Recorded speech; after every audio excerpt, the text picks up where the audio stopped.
Pennsylvania has issued a severe thunderstorm warning for Clearfield County in central Pennsylvania until 6 p.m.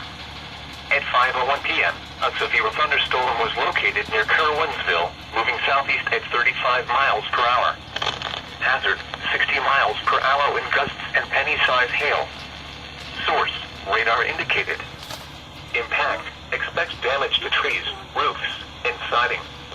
Locations impacted include Du Bois, Clearfield, Sandy, Phillipsburg, Woodland, Curwensville, Hyde, Osceola Mills, Plimptonville, Brockton, Chester Hill, Housedale, Jeffries, South Bee, Elliott State Park, Morrisdale, Urbana, West Decatur, Coalport, Rainey, and Brisbane for those driving on Interstate 80. This includes areas between the Du Bois and Snowshoe exits, specifically from mile markers 97 to 138.